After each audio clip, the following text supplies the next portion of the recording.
Hello guys, my name is Khan, and actually in this video I will show you guys how we can use the slicer option in Excel. If you go to data, you can if you go to insert tab, you can see that there is a slicer option here. So I will show you guys what's the use of this slicer option. So in order to use the slicer, we usually most of the time we usually use slicer with the pivot tables. So so I will start with this hypothetical data.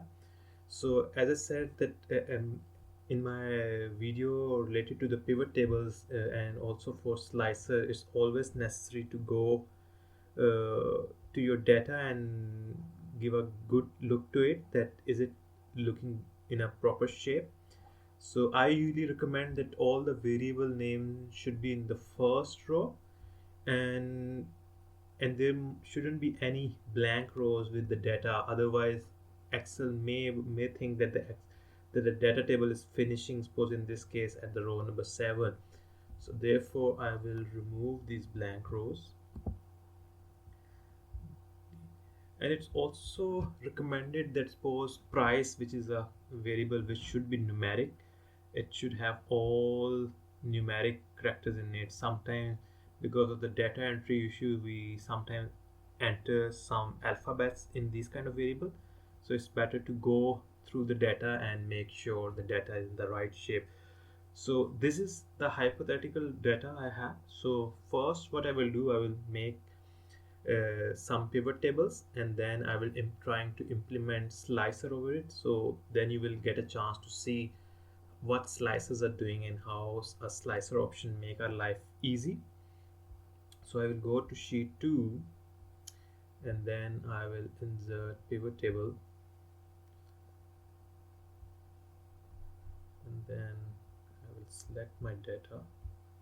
So I'm just selecting all the columns.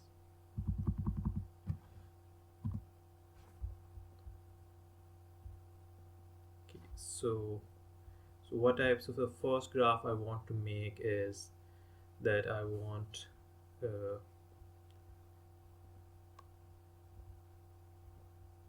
the foreign variable. So I want there are two categories in the foreign variable. One is domestic and foreign, and I want to see the mean prices availing in these domestic and foreign observation. So I will just go and select here. I'm more interested in the mean, not in the sum. So I will just simply go here and I will select value field settings. I will select average of price, and now I have average of price. So suppose I also want to add a filter here. So actually I also have variable type, so which is saying that it's diesel or petrol. Actually this data is about cars. So but I don't want that data to be appear here. I want use type as a filter. So actually what type is doing that filter is that I just want to see the mean prices for diesel cars. So it will show me the average of prices for diesel car. And now I will make another table.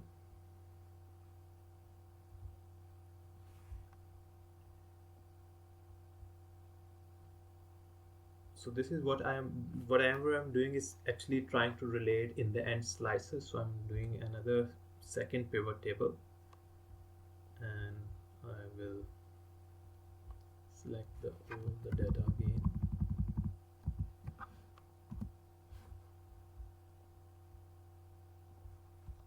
And now actually I'm now the same table that I have made before, but with the average of mpg of a car.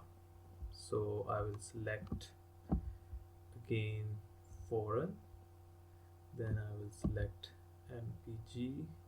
I'm interested in the average mpg, so I will select average. So this is, so now we have two pivot tables. So now I will add a slicer, uh, and then I will show you guys what slicer is doing. So currently I will add a slicer on the with based on type. So in my first pivot table I will place my I will select some cell, random cell in that pivot table, and then I will go to insert, and then there is a slicer option here. So I'm going to select slicer on type.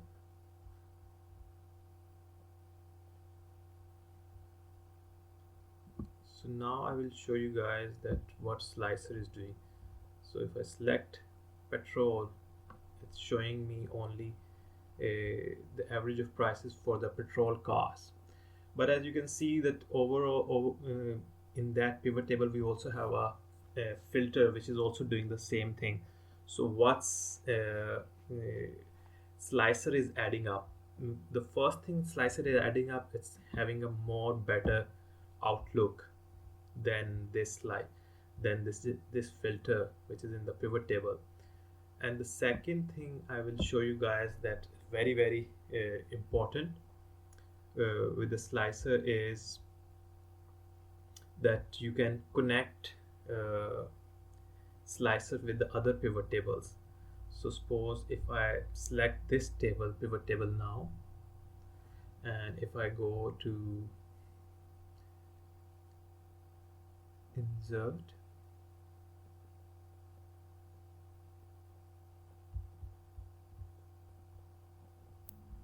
so if I go to Analyze tab in Excel, I will get this option which is the filter connection option. So if I select the filter connection option, so the filter that the slicer that we already have is the type will be shown here. So what it's telling us that there is already one slicer we have for our previous table.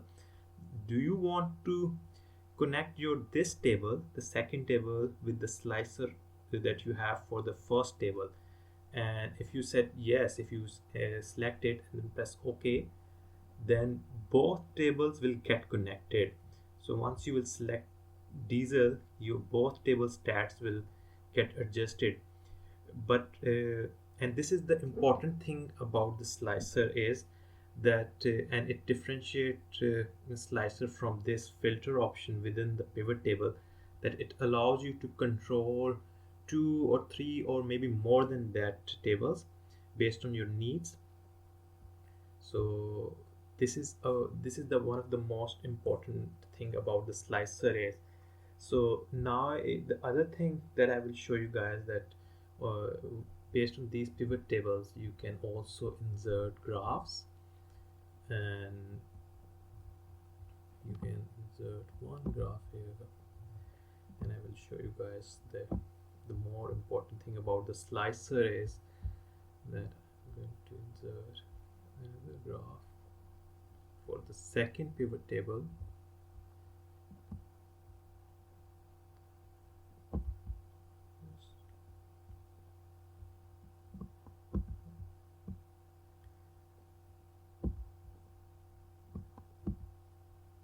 So I'm just going to minimize a bit to see you that not only this slicer will control this pivot table, but it will also control these graphs outlook too. But suppose if I select petrol, my both of the graph will get adjusted toward for the petrol cars only, and I can easily remove those filters.